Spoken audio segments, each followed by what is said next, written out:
Ben ritrovati dunque in questa speciale sezione del Fed 2020. Aspettiamo i 2 giorni, sono pieni, ricchi veramente di grandissimi personaggi, straordinarie imprese, anche dal punto di vista delle istituzioni. Avremo il presidente dell'Autorità per le garanzie nelle comunicazioni, Giacomo La Sorella, il commissario Giacomelli, il sottosegretario al Mise Mirella Liuzzi, il presidente della Commissione Vigilanza Alberto Barachini. Dunque 2 giorni davvero molto intensi. In questo, e fra poco vedrete che cambierò lingua, passerò evidentemente all'inglese perché abbiamo un ospite di tutto rispetto. So, welcome to Olivier Jollet, ViacomCBS. You have an amazing list of charging working ViacomCBS, Olivier. Bienvenue.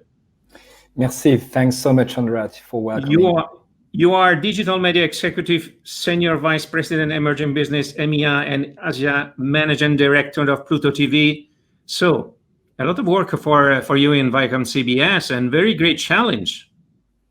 It is indeed, but it's also an exciting time where the media industry is facing a lot of new challenges, where obviously the world is moving towards streaming more and more, and I think it's a fantastic challenge and a great place to be to lead the digital initiatives and the streaming efforts from ViacomCBS for those regions.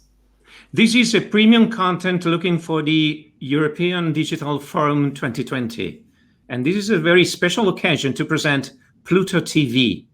What is exactly? Because we have the pleasure in the past with Jaime Ondarza to present the Pluto TV. It's an amazing project. Yeah, thank you very much. I think Pluto TV and hopefully it will be coming soon in the Italian market. And I think it's good to talk a little bit about Pluto TV and the history. Pluto TV is actually originally a startup which was created in 2013 in Los Angeles by Tom Ryan and Elia Paulsen. And I think the vision of Pluto TV was to bring a lean back experience in the streaming world. I would say a very disruptive approach in 2014 to think that a linear product in the age of on-demand and a free product in the age of subscription would have a chance. And I think the funny thing in that is that we launched on April 1st, 2013, the first product ever. And I think a lot of people thought we were fools because obviously we launched on April Fool's Day. And if you have a look a few years later, 6 years later, after the launch, we now belong to ViacomCBS. It is one of the key strategic product of strategic priority of ViacomCBS for the future in the streaming world. And Pluto TV has more than 36 million monthly active users across the globe.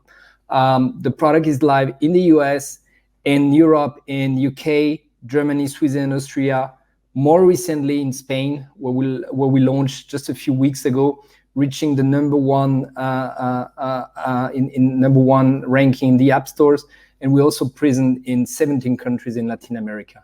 Olivier, it's quite curious that you call in a startup Pluto TV because you have an immense number of channels and very several categories: news, kids, film, cinema. It's quite amazing. Let me introduce you Pluto TV, please.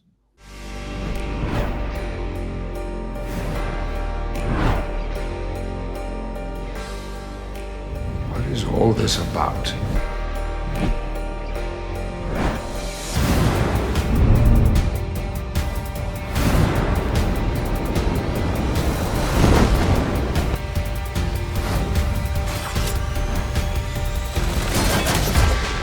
Are you with me?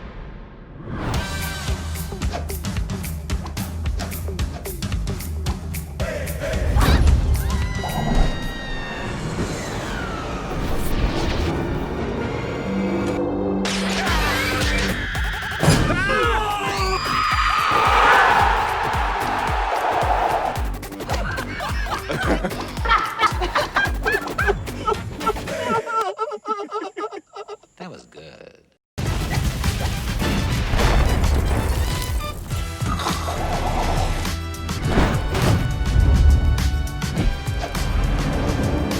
James Bond is here.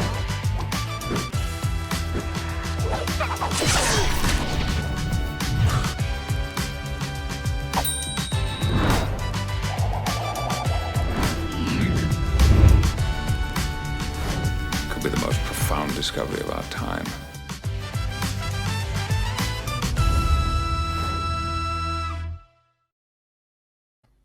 Let me say one thing, Olivier. You have the power. You have the power.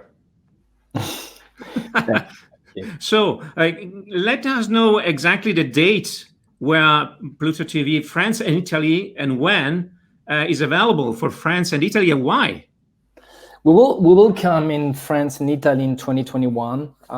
We are really a strong believer that those two countries are a strong market for Pluto TV. It is strong TV market. We are the interesting thing. You recently saw that Netflix launched a new feature in the French market, which is a live TV feature. And the argumentation why they were doing that is they said there is a huge linear consumption in France. And I think that's, I couldn't be more happy to see that, because obviously it's exactly what we have been defending for years, saying there is the need of a linear approach in the streaming world. We believe that users don't want to spend 20 times each time they want to be entertained. And there is some complementary business model and complementary watching behaviors on top to the SVOD world, which is an amazing proposition. And therefore, we believe that this proposition will have a similar success in France and Italy than we see in across the globe. So it seems that there is a sort of contamination in media industry, right, Oliver? Because Netflix, coming from the best model in streaming OTT now and moving towards new linear in France, and a reverse, ViacomCBS tried to authorize in some way in a new proposal. In this way, what is the unique offering that Pluto TV compared to the other AVOD services? That's a great question. I think the first thing is that among the AVOD services, Pluto TV is quite unique. We are focusing on well-curated linear channels. So and we're not focusing on demand. So AVOD stands for ad-supported VOD on demand. So Pluto is an hybrid model where you have obviously everything for free, everything is ad-supported, but the core proposition of Pluto TV is its channels proposition. So the first thing is the lean-back experience. The second thing is the variety of channels. We are offering 100 plus channels to our end users. So and very thematic channels. So if you want to watch a Western, then you just turn on the Western channels. If you want to watch an indie movie, then you can go to the Pluto TV indie movie. If you're into a reality show, we have a channel for that. So we're trying to really feed the addiction of our fans and of users with our thematic approach. And the value proposition for end users is tremendous. It's a free bundle of channels and it's free. So premium content for free is, and that in a digital environment with a new way of creating the channels than traditional TV is doing, is actually the core proposition, the core USP of Pluto TV. Olivier, you have a very special focal point and point of view about the media industry, because as you know, your challenge, your new enterprise in this way must be competitive with the busy global streaming industry. And what is the focal point from your comment? I think at ViacomCBS, the first thing is that we are following a multi-track strategy. So we want to become a leading streaming service in the free streaming world with Pluto TV, and at the same time, we also want to become a leading player in the paid front. We just announced a few months ago the launch of our paid streaming service, Paramount Plus, in LATAM, in the Nordics, and also in Australia, and CBS All Access in the US will be rebranded Paramount Plus. And the reason why we believe that ViacomCBS has such a competitive advantage is that we've been in the business for years. We are owning and we've been building iconic brands across decades We are producing content. We belong to one of the biggest production company in the world, with both, and especially since the merger was between Viacom and CBS. And we have a deep library of content, the Paramount movies, the CBS content, the MTV archive, the Nick content. So I think that is, content is king, and we all know that. And it is clearly one of the big chances for us to in this market.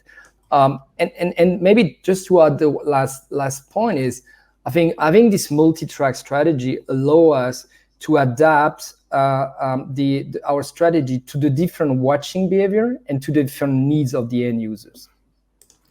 You anticipate the final question, Oliver, because there is an interesting question for you.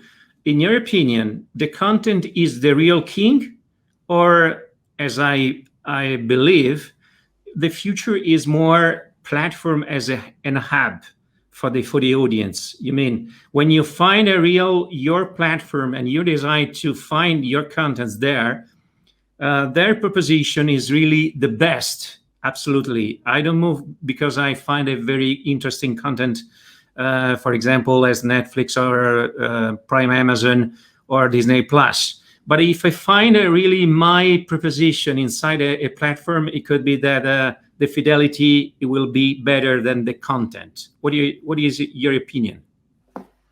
I like what you just say. I think there is different. I would add something. I think content is king, and people will still go for specific shows, for the new season of their favorite series, for specific originals that you can't find only on those platforms. But what becomes more and more important is the content discovery, is the ability to present the right content to the right users. So the curation, the discovery, whether it's with linear channels like Pluto is doing, or via algorithm on SVOD platform, it is what is becoming key. We are in a kind of content jungle. It starts to be difficult for users to take a decision. And it was actually one of the key reasons why Pluto was funded, is to solve the paradigm of choice. And I think this is something that every single player in the industry has to work on, is also to understand data, understand users, to always improve not only the content offering, but the way you are presenting that to the end user. Thank you so much, Olivier. We are waiting, really very curious about the Pluto TV. So thank you so much to accept our invitation to speak about the new proposition coming from ViacomCBS. As you know, in Italy, for example, the proposition coming from Sky Italia is to have an app, a decoder, where you find the proposition by Sky, the Netflix, and the other offering proposal and programming and contents. So we are very confident, is an objective viewpoint coming from us, that you will achieve a very great results in Italy for sure, even in France. So thank you so much, Olivier Jollet, coming from ViacomCBS, presenting Pluto TV, and all the best for this kind of challenge. Very amazing. Thank you so much. Thank you so much, Andrea. It was great talking with you.